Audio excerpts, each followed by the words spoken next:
Well, that was a section on genetics and DNA. I hope it went okay for you. I just want to spend our time together sort of summarizing the most important parts from that. You know, your DNA is like your own personal instruction manual. You know, because of it, your whole body looks the way it looks and works the way it works. Now, if you were to zoom in on any part of your body, inside and out, you'd notice that it's made up of these tiny little cells that are all bunched together. Your heart's made up of heart cells, your liver is made up of liver cells, your skin is made up of skin cells. Unfortunately, though, those cells don't last forever. So to make sure that you don't die along with them, they have to replicate themselves. But every time they replicate, it messes up your DNA a little.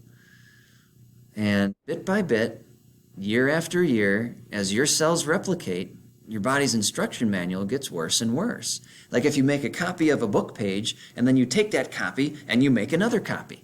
And you take that copy and you make another copy. You take that copy and you make another copy. And eventually you get to a point where the information on that sheet is going to be awfully tough to read.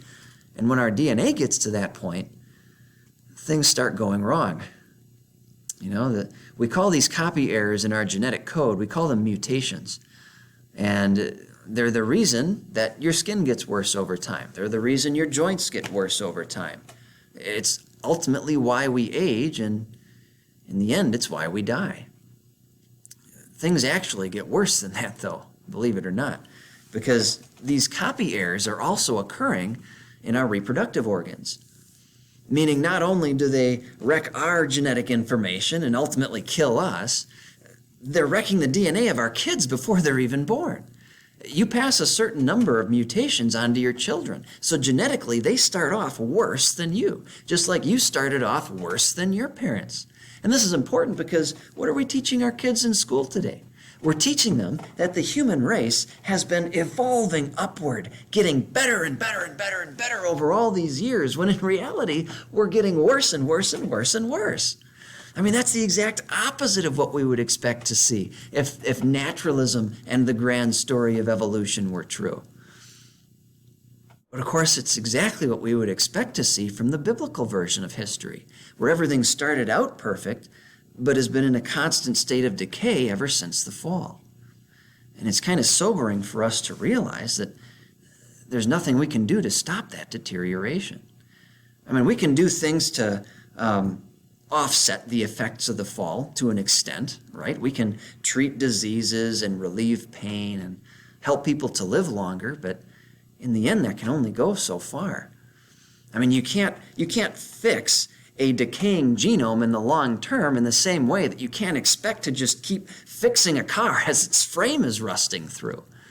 And I know that's depressing to hear, but I mean, it should serve as a reminder to us that we're not to put our hope in the perishing things of this world, but we should be looking forward to the day when we're going to be raised imperishable.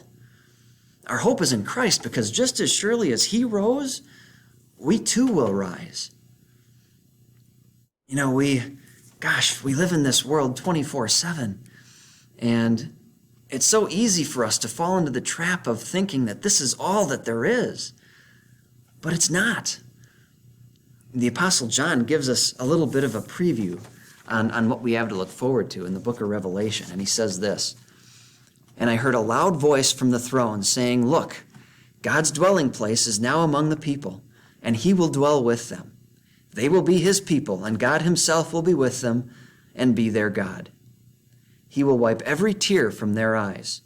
There will be no more death or mourning or crying or pain, for the old order of things has passed away.'" You know, this world of sin and death and suffering, yeah, we live here. We're just visiting. Heaven's our real home.